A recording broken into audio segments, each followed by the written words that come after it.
firstly, like, I'm finally so glad to do this. Like, finally we are meeting like virtually. Last time, I think I met you in 2019, back then. Like, back uske then. baad se 2020 Thanks to happened and life thanks to kind of COVID. stopped. Yeah, But the entertaining part of this whole lockdown, especially in 2020, that was you are trying new dish. You are doing so many things. Ghar mein baith ke, and that was so entertaining for all of us. Even though you're not making film, you are filming all those things that you are doing in home, and that was quite fun for us. I just wanted to tell you that first thing. thank you.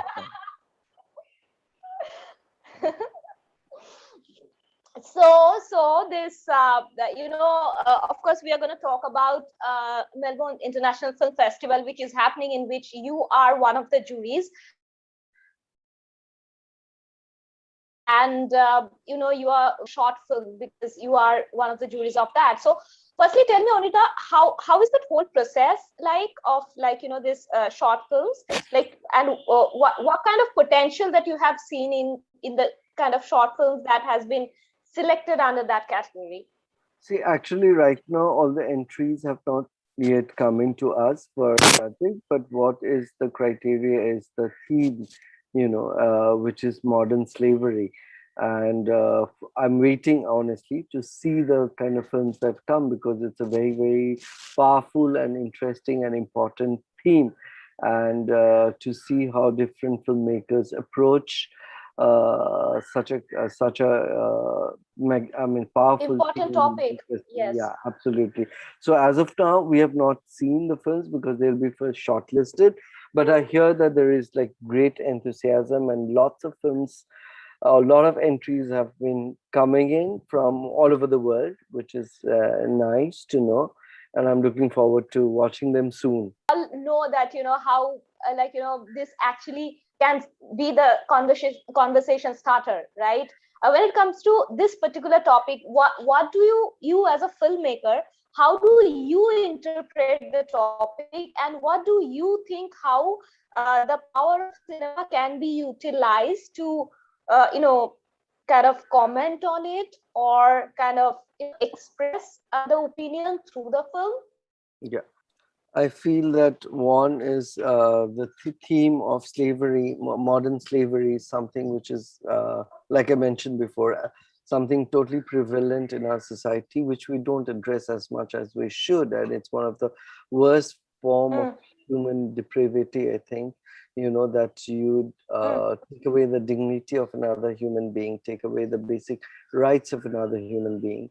And mm. it's I mean, one of the forms is of course human trafficking, whether it's global or within the country, Yes. which is the world's I think the second largest trade. So that is something that we just don't talk about, and mostly it is people from South Asia, from Africa, from Latin America, East Europe, getting Yeah. trafficked into Europe, Mm, America, Canada. yeah. So basically, mostly it is about the poor being trafficked, their dignity, their human rights being trafficked for the pleasure and the benefit of the rich. And the Mm, so-called mm. developed world plays a huge role in sustaining this very, very inhuman form of Business. Mm. yeah. So I feel that these stories need to be told, and there are different forms. It could be slavery is not just about human trafficking. It could be about child labor. It could be about Yes. how as a state, that you do not let people speak about it. Could be LGBT rights in certain countries where it's still criminalized by law, where you can be killed Yes. or enslaved. So it has various very, very distressing forms in Mm. different countries all over the world. Sure. Sure. And So, cinema mm, becomes an mm. important tool. One realizes it even more today when we see more and more new forms of control that this state tries to have, suddenly there are FIRs against web series, cinema, comedians.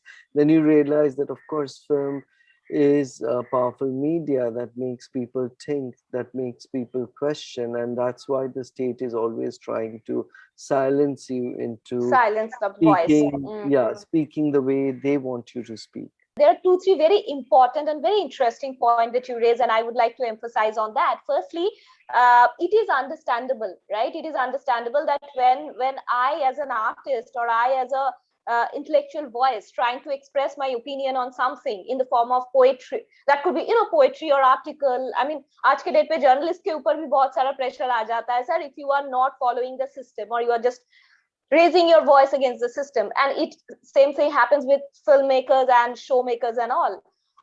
But there are two things, sir. One is when we talk about if censorship and those kind of regulation is needed, and another thing is the one who is telling the story, right?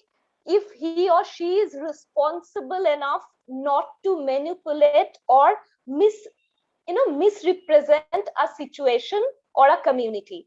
So do you therefore think that a certain kind of regulation and censorship when it comes to cinema, which is one of the very, very powerful medium, it needs to be there?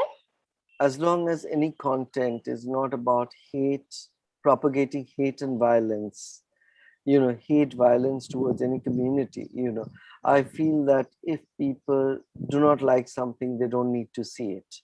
Because censorship is very dangerous, because where do you draw the line?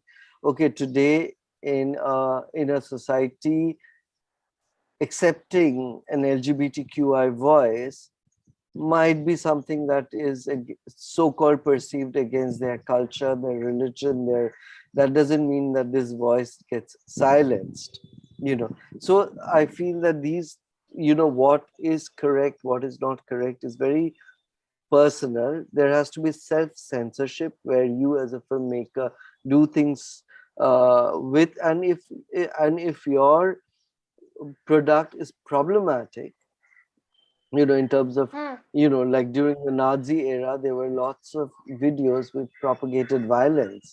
Similarly, right now, very often we see videos on YouTube everywhere, which is against certain communities, targeting them, where actually there nothing happens, But as a filmmaker, when you are actually questioning, so what is happening is more misuse of the law to target people who are questioning the system, questioning actually the hate.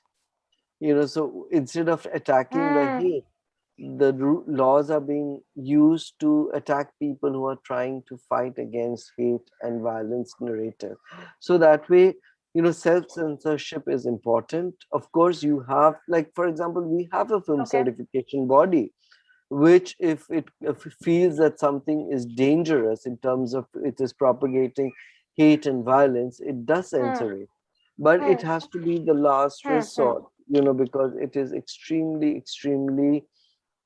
who is deciding what is dangerous is extremely important to recognize. Yeah.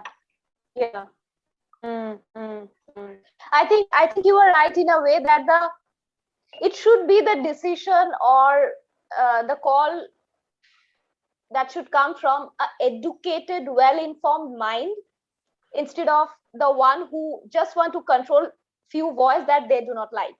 So it's like simple. The problem is how we approach anything in life. We will send the police force and arrest all the prostitutes and harass them in red light areas, but we never question the people who go there. Why does suppose forced prostitution or human trafficking flourishing? Because there are people who are engaging in that.